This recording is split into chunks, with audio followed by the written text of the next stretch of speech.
player hate the game.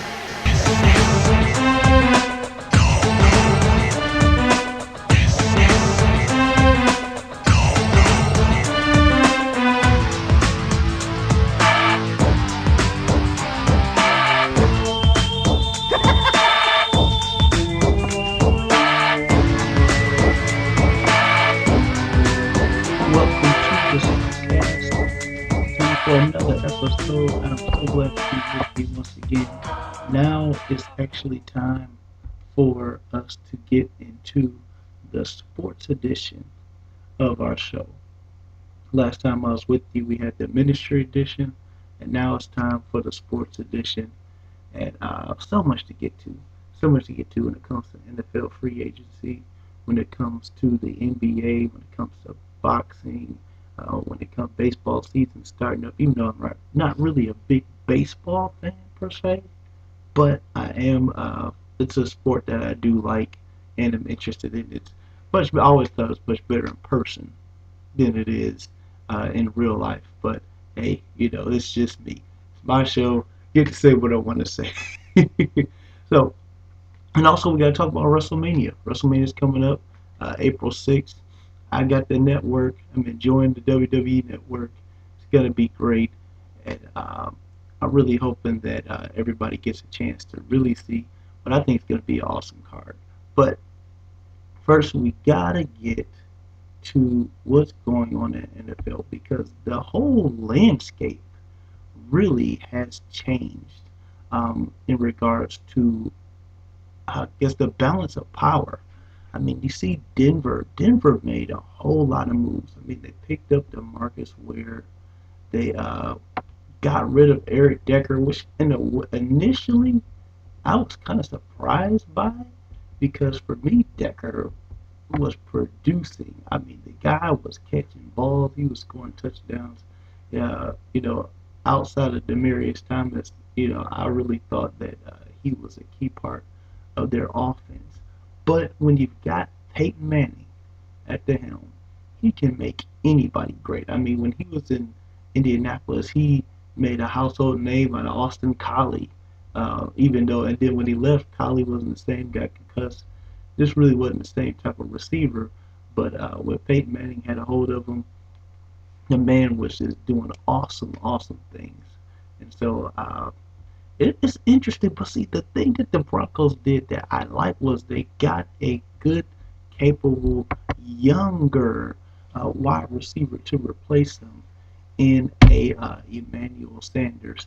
They got that guy straight from Pittsburgh. And if you remember last year, if you're a Lions fan, Sanders shredded us.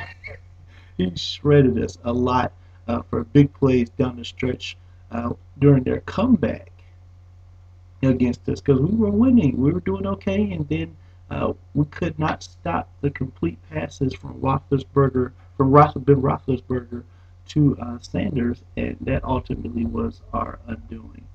And so this year is going to be really fun to watch Manning to Sanders, along with Manning to Demarius Thomas, Manning to Julius Thomas. He still got Wes Welker on the team, and whoever else he throws to. It's going to be really difficult to cover the Broncos, and that's going to mean that in order for you to stop their offense, you're going to have to blitz them. You're going to have to blitz the quarterback. You're going to have to get to him because if you don't get to him, then it's going to be a long day at the office because somebody's going to be open. Sanders has speed. Demarius Thomas has speed. Welker has speed. They've got sure hands. It's going to be awesome to watch. And then they got a good defensive strength when it comes to the pass rush as well. You got DeMarcus Ware. You got him. That gives them some legitimate firepower. And I guess one of the things that I really felt that they lacked was more attack on more attack on defense. And so that's going to be something that's going to really come into play and help the Patriots. Hopefully, if it's the DeMarcus Ware that was all pro, dominating, and whatnot. Now, if it's a different kind of DeMarcus Ware, then the Broncos are gonna have defensive issues, and so it really depends on the type of guy coming in. Now, not worried about Peyton Manning. Peyton Manning's gonna be great. He's gonna be awesome, and so no worries there. Now, the thing that also shifting away from the Broncos now, that I really think is going to be interesting to watch is the Patriots, because they re-signed Julian Edelman, and even though they're kind of going through I guess a hairy situation with Vince Wilfork, hopefully they can keep the guy. I would hate for them to lose him, because that's going to really make it difficult for them to stop the run, because he's such a black hole on defense. I mean, the guy can, really take up a lot of space. He's a big man, hard to really stop, cause havoc in the trenches per se, and so it's going to be really hard to replace that guy. But Patriots, they're not afraid to cut a guy, to release a guy, even if other folks might say, "Oh, that was a stupid move by them." They're not afraid. They're not afraid, because they're not going to lock themselves down long term to anybody except for Tom Brady. To me, Tom Brady is the only exception to this rule. Everybody else, unfortunately, like it or not, is expendable on the Patriots, offense or defense. But I think they shored up some holes. They got LaFell from Carolina. I don't even know why Carolina let him go. I mean, good young talent receiver, catching key balls, clutch balls last year. I was really surprised by that move, but I guess they didn't want to pay him. And then they let go of Steve Smith. I know I'm talking about the Patriots, but Carolina, they just made some really strange moves. But back to the Patriots, they picked up LaFell. You've got uh, Edelman. Gronk's coming back. He's coming back. Hopefully, he comes back more durable, because the Patriots, they can't afford to lose him again, especially because their title window is closing with Tom Brady, star quarterback, three-time NFL Super Bowl champion, starting to decline. He missed a lot of balls last year, bad passes, a little bit of inaccuracy. Still tough as nails, still making plays, still doing the clutch, come from behind victory type stuff that only Tom Brady can do. But you can really see that he wasn't his best, and we may see more of that as the years progress. He's not necessarily a young man anymore. So if he wants to win a championship, now is the time for him to go on ahead and do that. And hopefully the Patriots continue to give him the weapons that he needs to in order to take care of business. Now the biggest thing making waves for the Patriots is the signing of Darrelle Revis.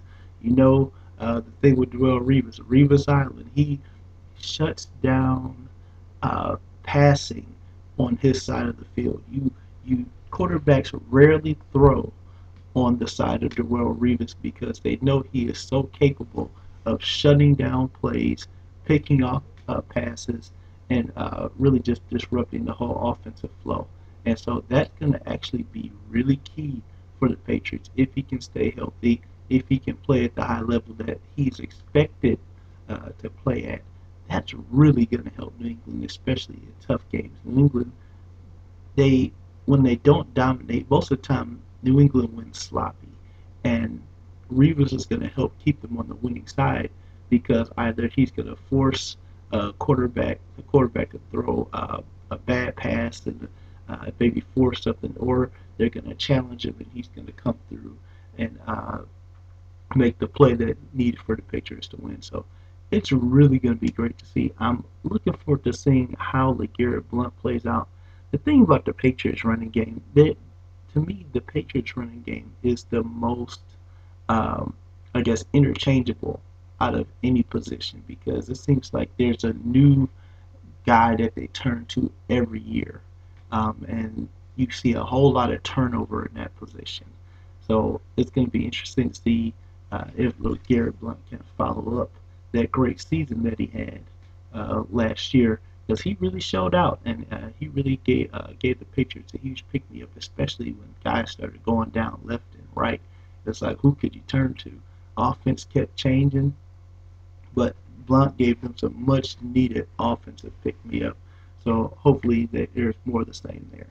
Now, shifting to the Detroit Lions, I'm actually excited about what the Lions have to offer this year. Hopefully, they can keep Ndamukong Suh. I know there's some rumblings going on out of there, but offensively, offensively, they're going to be great. But this is also going to be a make or break year for Matthew Stafford, because they gave him a strong, young, champion receiver in Golden Tate. He was on that championship Seahawk team, and to me, that's really going to help bolster the Lions' offense. You got a guy that's been there. You got a guy in Golden Tate. Not the fastest guy, but the man doesn't drop passes. And one of the things that the Lions, um, I guess, do a lot of offensively is drop a lot of passes, especially on third down. Oh, I'm trying to tell you, those third down and sevens, where there could have been a first down, but the guy drops it, or they throw a 3 yard pass and expect the guy to get five. I mean, those plays have just got to stop. And so hopefully Tate can catch some key balls in these games, and also take a little pressure off Calvin, make folks think about other options before they try and double or triple team Calvin.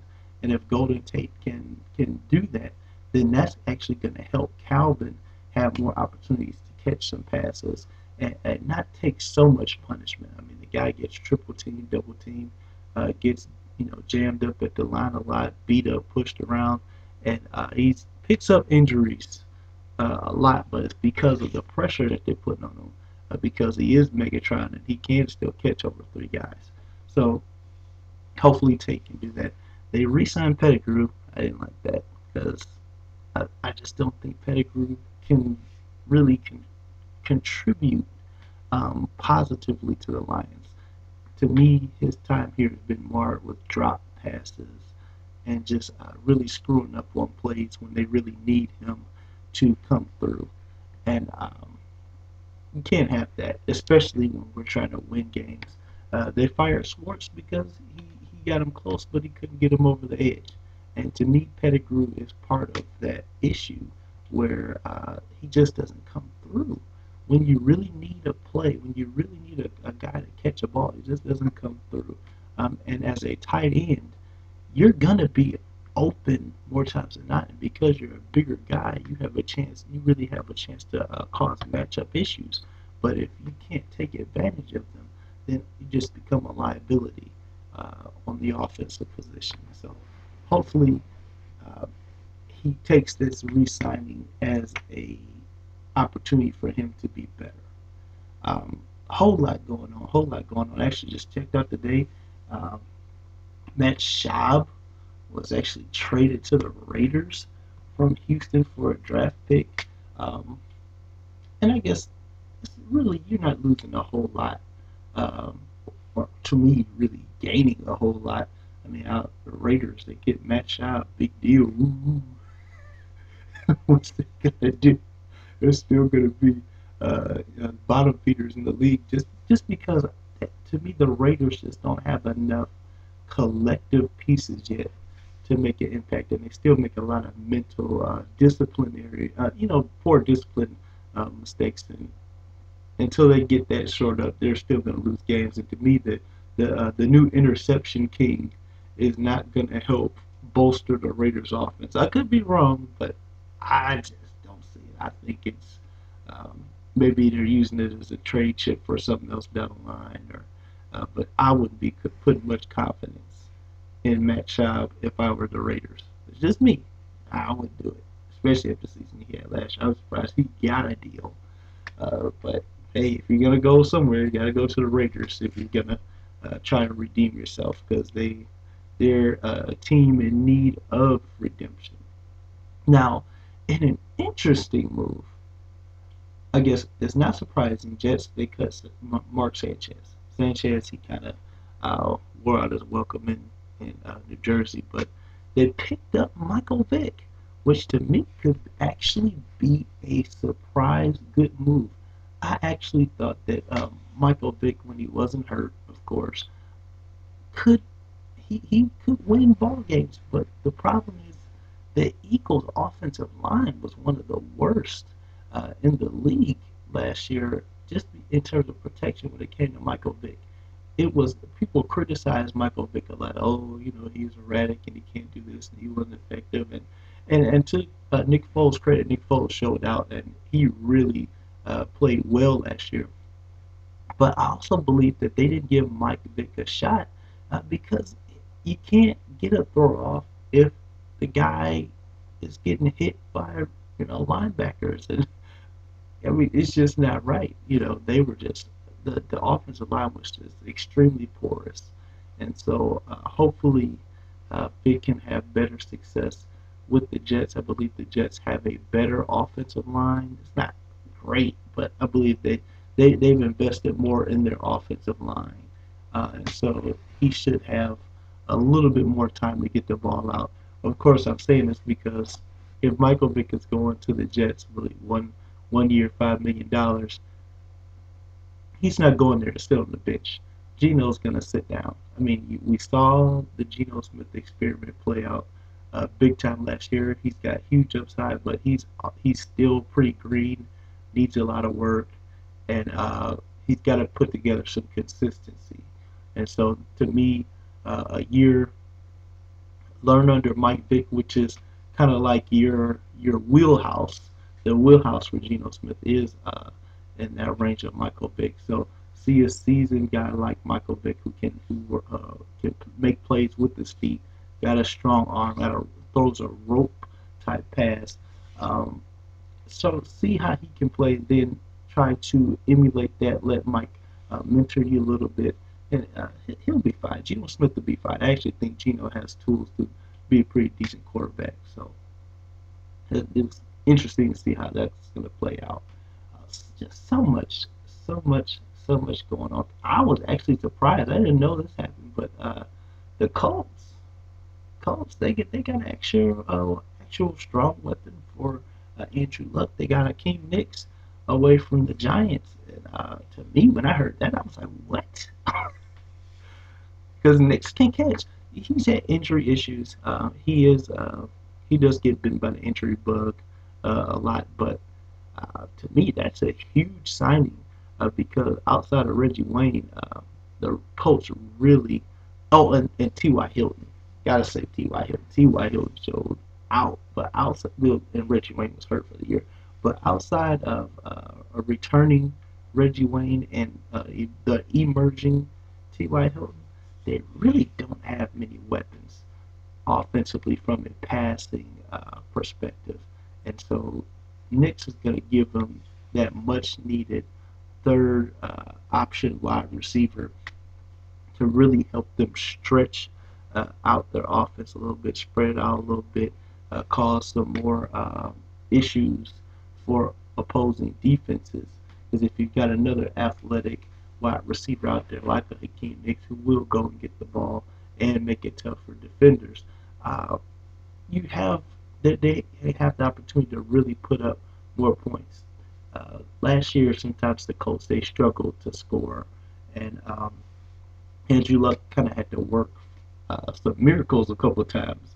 But with Hakeem Nicks there, and hopefully he stays healthy, that should really help the Colts get some momentum and really make a run at a deeper playoff, campaign this year as opposed to last year. And so I'm excited about that. I'm excited to see how that plays out. Jared Allen, formerly, well, he's not formally yet, but he's weighing the Seattle Seahawks, star defensive guy for Minnesota. Just been really one of the key cornerstones of their defense. But it's time for him to move on. He's not going to win there, and if he wants to contend, he's got to get out of Minnesota. If he wants to go to the Seahawks, I guess the good news is he's going to a proven defense, and it should not be an issue, and that he would be on a favorite to repeat for the Super Bowl champion. But I guess on the back end of that, because they're so loaded at defense, I wonder what type of playing time he would get. And I think that's the thing with me, because for me, Jared Allen's a guy that needs to play.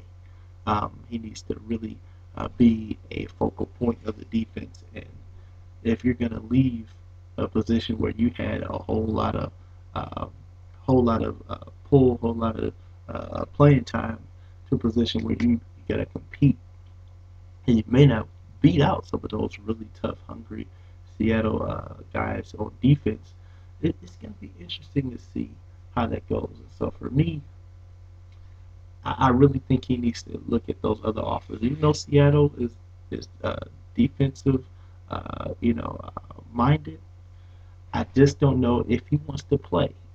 But if he doesn't want to have so much playing time, Seattle's great, because he can really be a good reserve guy, a good second wing guy, come out and really help keep the defense intense. So it just depends on what he wants. I know he's not a young guy necessarily either, so it may make sense for him to be extra added support for the Seattle Seahawks. So, and I guess one more thing I want to say about the NFL for our switch things here is that Justin Tuck is, I believe, a Raider now, which is going to be really weird. I, I don't know. I don't know. I think he should have went to a stronger team, but he at this point he's got two NFL rings. It's not like he needs to chase another one. But this was probably obviously it's an easy move, money grab. New York time was over. Writing was on the wall, so it's a good chance for him to maybe reinvent himself a little bit and help a losing team regain some of their prominence. So that's NFL right now. Much more to go. We got the NFL draft coming up soon, and next time we're on the podcast, I'm going to talk about the Browns a little bit. That's my other team. I love the Lions, but gotta support my Browns, because I came from Cleveland, so gotta be Browns for life. Now, switching to the NBA, and we're in the last stretch of the season, getting ready for what's really going to be a highly, highly, highly competitive playoff series, especially in the West, because the West, all the teams that potentially are in the playoffs are threats to eliminate each other, and it is in no way, shape, or form going to be a cakewalk, no matter what matchup is there in regards to the NBA. I mean, OKC has got to be the um, top team in the West, if not in the NBA. Um, Oklahoma City, they're just running on all cylinders. Kevin Durant, uh, he's the front runner for the MVP award this year in the NBA, just because of his consistency. I mean, the guy is the premier scorer in the league, and going to go down as one of the all-time great scorers ever, just because of his size, his dynamic, and his ability to shoot that basketball. And so, love Kevin Durant. The question that I have with him is, can he carry a team if he does not have Russell Westbrook? And to me, that is always going to until that he's able to prove that he can do it. It's always going to be a issue. It's always going to be a problem. And Westbrook, as it stands now, left the last game that they played tonight, and so it's something. that we're gonna have to keep an eye on, because if he can't go, and it's getting late in the season, playoffs are gonna be here real soon. April's right around the corner, and if he can't go, that could spell issues for Oklahoma City depth wise down the road, especially, and also intensity wise, because Russell Westbrook is the emotional leader of the team. Kevin Durant is the scoring leader, but they all follow the beat per se of the intensity of Russell Westbrook. And if Russell's not 100%, I don't think their chances are as strong as they would be with Russell Westbrook being a focal part of that offense. I just don't see it. Now, uh, also you got in the West, you got the Clippers, who have totally rejuvenated. Blake Griffin's playing like an all-star too. He's got to be number 3 in the MVP race, just because he's really starting to improve key aspects of his game, be even more consistent, a little bit more physical.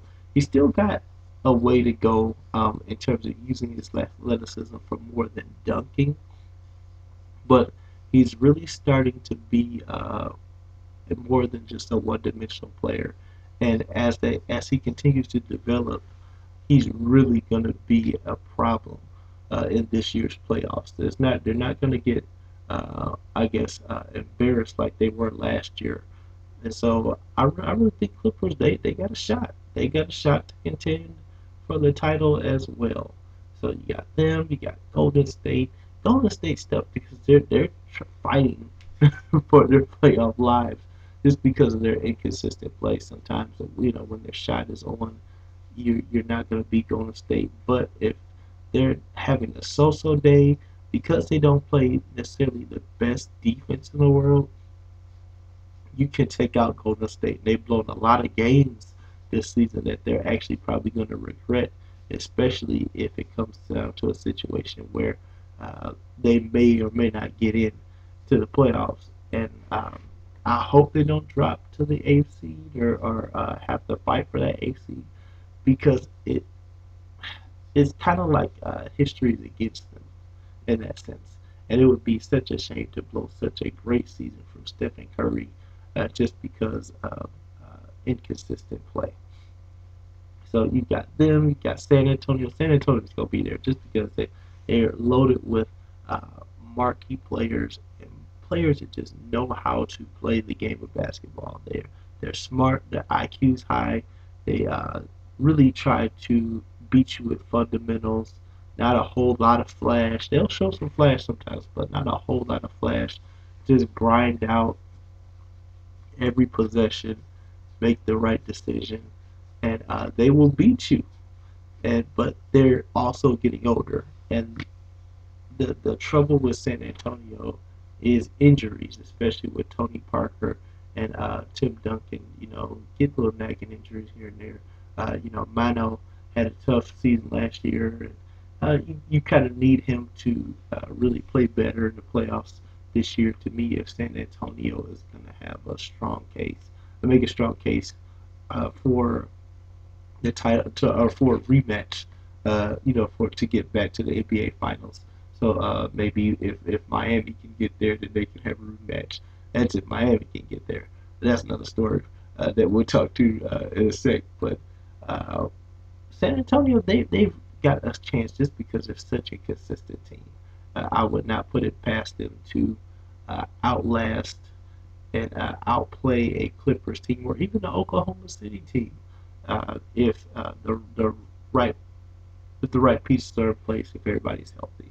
So it's gonna be great. I mean, there's so many teams in the West that are great. Phoenix is scary. Phoenix is the dark horse of this whole thing. Well, are they? I mean, they're coming on strong. I don't know if they make the playoffs, then they're gonna be dark horse. If they don't make the playoffs, then next year they're really gonna be dangerous, yeah, if you will. There's so many good teams out west that are gonna be a problem. Portland is gonna be a problem for a lot of teams just because of their athleticism and their strength. It's gonna be wonderful to watch. Now on the East, you got Miami. There's a total discrepancy between the NBA East and the NBA West. Miami still looked at as the favorite to win, but the Pacers are right on their heels because they've got depth and they've got matchups for everything that Miami can dish out, and it's going to be hard to stop the big man, Roy Hibbert, in the paint. He's improved, even though he's going through kind of a slump right now. I believe playoff time, he's going to be ready to go. Paul George, perennial All-Star in the making. Lance Stevenson, another perennial All-Star in the making. Uh, Lance has really just come on strong the past couple of years and really shown himself to just be a wild card. A high intensity guy that the Pacers need. Because Paul George, I mean, he's still getting there. He's almost there. He's right on the cusp of being just that mega star. He's already a superstar, but he's right on the cusp of really being something more. But he has consistency issues that just really need to be worked out if he's going to be the man, the leader of that team. But they've got depth. The problem with Pacers is that they, with all that talent, they have such a difficult time scoring. And I wonder if that is defensive scheming. I mean, you've got just guys that can put in the bucket. David West is accomplished. Hibbert, Paul George, Lance Stevens. You got guys that can put in the bucket, but oftentimes they just have these erratic shooting slumps. And if and that's the one of the reasons why against Miami that might be a problem, because if they're having a hard time, Miami, they will go on these runs, and if the Pacers can't keep up, then it's curtains. And so hopefully the Pacers can solve that issue that's been plaguing them the last 3 years of their resurgence and quest to get to the NBA Finals. So we've got them. Chicago to me is the third team in the mix, just because I mean, even with what they've been through, you got Derrick Rose going down. Rose is sitting out the rest of the year. Joakim Noah was pretty much hurt last year, but he's having a stellar year this year, getting triple doubles, really playing intense. They let go of Luau Deng and Bellinelli. Didn't really get much, but they're still fighting. They're still scrapping. Jimmy Butler's been playing great basketball. They just really been proving that if you play Chicago, you're gonna have to play the whole game. You're still gonna have to play tough. Chicago's physical. I don't know how they hang in games, but they know how to hang in, and so it's gonna be fun to see. Now, one more note also with the Pacers. Evidently, Andrew Bynum has been ruled out indefinitely due to knee issues.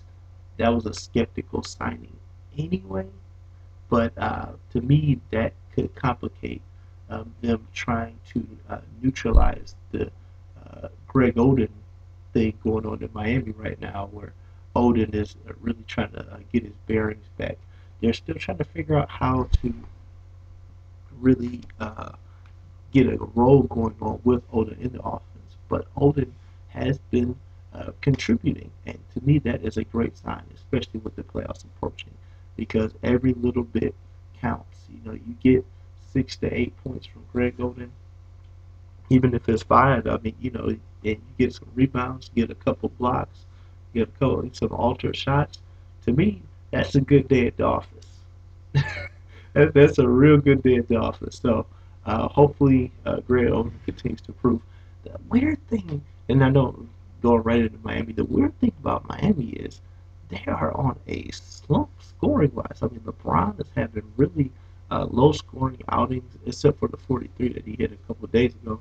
But other than that, I mean, he's really been having a hard time scoring, getting to the line, shooting free throws. I wonder if it's fatigue. I wonder if those back spasms are really bothering them more than they're letting on, or if it's just a mental thing. Sometimes the thing with LeBron is mental for him, and hopefully he snaps out of it before. But the interesting thing about Miami too is that they do this in April. They don't necessarily have the best Aprils. I mean, they during the end of the season, sometimes they run out of gas and they burn out, and the weight of the season really starts to lag. It really starts to lay on them. But usually, come playoff time, they're in attack mode again, and everything's running on all cylinders. So hopefully, LeBron can really regain championship form. Uh, until then. But now another dark horse from the East is the Wizards. Wizards are coming. The Wizards are coming. John Wall is really playing great basketball. Truly the leader of that team, and so hopefully Washington can make some noise. It depends on who they play, though. I think if they play a tough team, if they play Miami early, then it's gonna be tough. I would hate to see that. I mean, they would get probably crushed by Miami. But if they play a team like Indiana, if they play a team like maybe Chicago, then it may be interesting. Brooklyn might sneak in because they're coming on late. But they might sneak in. Who knows? Even New York might sneak in. But New York is totally in a flux. They picked up Phil Jackson as a GM, and it's going to be interesting to see how that plays out, especially with Carmelo. And if I can say this, I like Carmelo as a basketball player, but outside of being a scoring threat and being one of the best scorers in the NBA, and it's going to go down as one of the all-time great scoring wise, it's just a player. To me, he's he can't offer you more than scoring. I mean, he is not the best defender in the world by no means, and he doesn't really look to make his teammates better. And so, to me, that's going to be a problem. And he's going to have to be on a team where all he's called on to do is score because he's got other players to take care of everything else. And to me, that's the only way he's going to win a ring is by going to a contender. If he goes to Chicago, that would be, to me, the most ideal because you got Derrick Rose coming back, and as Rose regains his form, Melo can take care of some of that scoring. Chicago's already going to play strong lockdown defense, and so that's gonna help Chicago more than any other team to me going forward for Carmelo Anthony. And so I'm enjoying basketball right now. Now, of course, switching to college, we got March Madness going on as we speak, and it a lot of brackets have been busted already, and this year especially with the institution or the contest, the $1 billion bracket contest hosted by Warren Buffett and others, that was supposed to really give others instead of who can come up with the best bracket. But I mean, because the thing about college basketball is that it is so unpredictable. You don't know who's gonna take care of business. You don't know who's gonna clam up, who's gonna rise to the occasion. There's so many teams. I mean, Mercer just they shocked the world by beating Duke. This past I think yesterday they beat them, and it was a shocker because it's like, who's Mercer? Small college, but if you underestimate these teams, then you're going to be um, mistaken. But that's college basketball. Nothing's a lock, nothing's a given, and these guys they bring it, and I'm excited to see how the next rounds go as we near the Final Four, as we near potentially the national championship game. Hopefully, Michigan State can go ahead and take care of business and win it. To me, they should have had a chance to take care of it last year, or at least Michigan should have done it. But the state's weird. Sometimes they blow games that they shouldn't have blown. But that's college basketball for you. So hopefully they play the whole game, and so that's great. Now switching to baseball, we've got the Tigers coming up soon. They're still trying to get the stadium together. Just because we've had such a crazy winter this year. A lot of the Michiganders are looking forward to springtime and warmer weather, a break from the snow, want some sunshine. So hopefully they can get that together for opening day. And I'm looking for this to be another good year for the Tigers.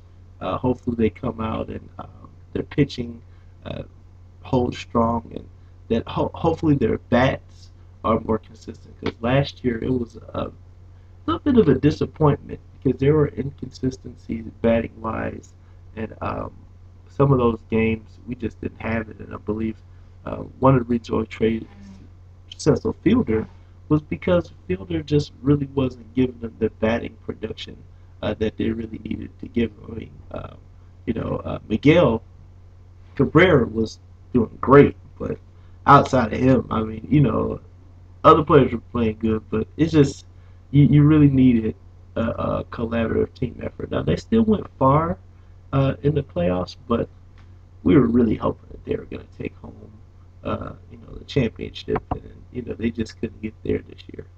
But hopefully this year is the year. Now we got two more topics to go to before we wrap this thing up on the sports edition of the Smithcast. We got boxing news coming up. So Pacquiao is set to fight next month. Um, Big return match coming up for him, and hopefully the rematch between him and Bradley uh, is more definitive for Manny Pacquiao, and because he should have won the first fight. I don't know. I still try to figure out how they scored that for Timothy Bradley, especially when he was getting beat down pretty much the whole night. And so it's tough. But the thing that Pacquiao has to understand is you can't just rely on your punching power. You gotta continuously stay on the guy. You gotta put him away if you get a chance. Because if you don't, Timothy Bradley is the type of guy that will win some rounds. Just because of punching numbers. He may not hit you hard, but he knows how to to score points, and he will outpoint you. And even though every punch that you hit him with, it's like, oh, Bradley's hardly standing, but somehow he wins this fight. And a lot of people are just outraged by it, and boxing it just continues to take a hit legitimacy wise, just because people are really kind of getting fed up with the inconsistency scoring wise. But it's gonna be exciting to see the rematch, especially since Pacquiao looked good in his return bout, recently. But this is gonna be the test. Now, coming back, um, I guess looking forward also ahead, Broner has got another chance to redeem himself. Believe he coming off that tough loss to Maidana. Broner's gonna be fighting again soon, and so hopefully, because I like Adrian Broner, I think he's got skills, but hopefully he doesn't, um, I guess, waste his opportunities like he did in that fight. And he just really let Maidana go in on him. And the thing with Maidana is he's a powerful puncher, um, and that he's not necessarily the fastest guy, but if you just let him hit you, he will knock you in the next week, because he's a power guy. So that's something that's done wrong. And of course, you got Mayweather going in sometime this year, so uh, that's always interesting to see. And I guess for me, I'm always rooting for him to get beat, just because I mean, who does it? Part of the reason why people order the pay-per-views to see, okay, will this be the guy that takes out Mayweather? Um, 9 times out of 10, that's probably not going to happen. Nobody's going to beat the guy just because he's too smart in the ring. But I just want to see it. I want to see one guy take him out, just so that he can recognize that he's not invincible. That there is somebody out there that is better than him. There's always somebody. Kids, remember this. There's always somebody better than you. And there's always somebody training harder. There's always somebody working harder. There's always somebody stronger, faster. And so I just really hope that he meets that match. And also, we got in April Bernard Hopkins, B Hop, the alien now, going in and fighting again. More title implications. As you know, he was the title, oldest fighter to carry a title, and actually won in pretty good fashion. But he's got a bout with Shumanov on April 19th in DC on Showtime. Look out for that. That's gonna be good to see. I might have to check that fight out. Just because it's amazing what Bernard Hopkins is doing in the ring, and then, of course, to close it out, Vladimir, the big Ukrainian giant, Klitschko, is defending his heavyweight titles, against Alex the Pie, and so we all know what's gonna happen there. He's gonna win again, just because he's too big. The guy's like 6'6", 6'7". I mean, in close to 300 pounds. You're not gonna beat him. the only the Vitaly retired from boxing, and so to me, but nobody can beat him either. And the only way you're gonna have a shot is if these guys retire. And I don't think Vladimir's retired anytime soon. Vitaly is, he has political aspirations, and of course, with the thing that's going on in Ukraine, the turmoil and such, his focus is there. But Vladimir is not stepping down anytime soon, and he's gotten so much better as a boxer. He was the shaky one when he first started out.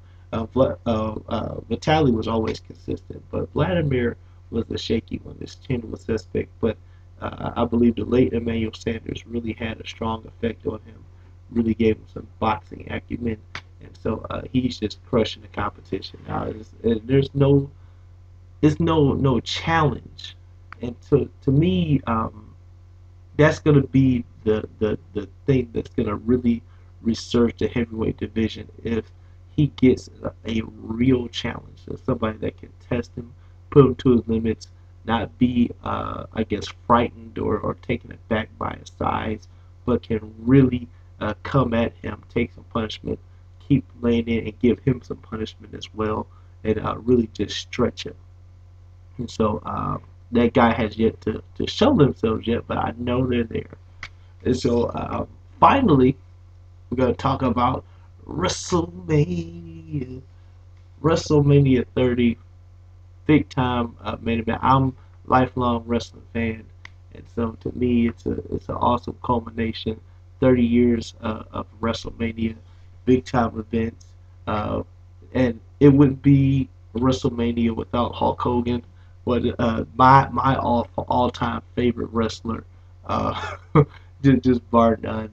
You can't convince me anything else. Even though I love all the other wrestlers, I love Stone Cold, love The Rock, love Shawn Michaels, love Triple H, really love Triple H, love The Undertaker, love John Cena. Really started getting into Daniel Bryan and Cesaro. Just love all the wrestlers, but to me, nobody's beating Hulk Hogan. He's the host this year. One match, a couple matches have already been set. You got Undertaker going up against Brock Lesnar. I love Brock Lesnar. That guy's just intense. He's like Goldberg 2.0, except more vicious, more mean, and more sadistic. And he's one of the best heels in the business, even though he's part-time. But you got the Streak versus the Animal. Undertaker trying to make it 21-0 and extend this thing, keep going. He's got a tall order against him. Brock Lesnar has beaten the Undertaker in a wrestling match before, and it's going to be interesting to see how this goes. Personally, I hope the streak continues to stay alive, but Brock is a legitimate threat. The man is a freak, and you got that to deal with. Another match, the big match that everybody kind of feels so about, but they're a little happier now.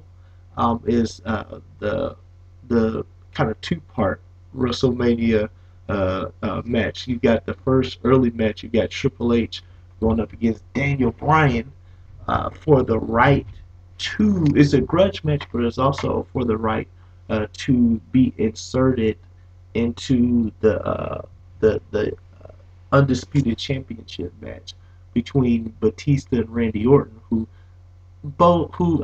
nobody really feels happy or confident about just standalone Batista versus Randy Orton. And so with Daniel Bryan in that match, it really adds the excitement, really ramps up the excitement, and because the people want to see Daniel Bryan walk out of there with the belt, and if the stipulation is if Daniel Bryan beats Triple H, then Bryan gets in the main event.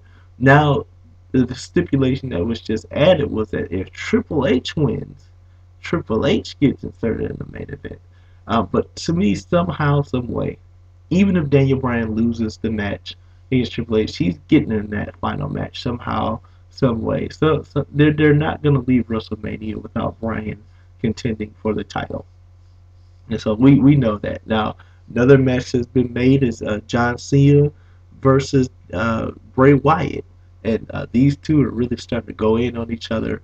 Wyatt family's really been a pain, a thorn in John Cena's side for a couple of months now. Just interfering in matches, blowing his opportunities, causing him to lose matches. And so it's going to be interesting to see how this one plays out. It could really go either way.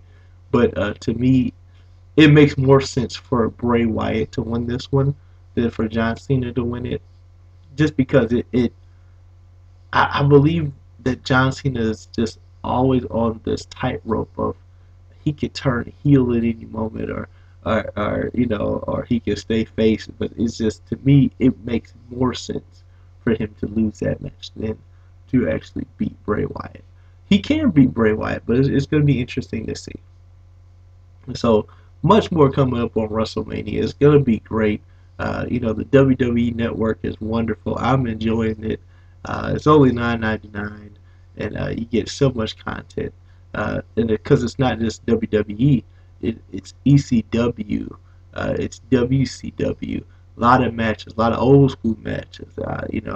One of the things I did when I first got the network was I watched Starrcade '85 with Ric Flair going against Dusty Rhodes, coming off the big angle where the Four Horsemen took out Dusty Rhodes, broke his leg, and Dusty Rhodes, made his recovery, came back, cut the Hard Times promo, legendary Hard Times promo. If you don't know what that is, go to YouTube, type in Dusty Rhodes Hard Times promo, and you can check out the fire that Dusty Rhodes had, and then that'll make you want to watch that pay-per-view Starrcade '85 on the WWE Network to see how Dusty Rhodes gets back at Ric Flair, who is ultimate, one of the all-time greats. Every time I put on the suit, I feel like Ric Flair. It makes me go, woo! To beat a man, you gotta beat the man, and I'm the man, the Nature Boy, Ric Flair. I love Ric Flair.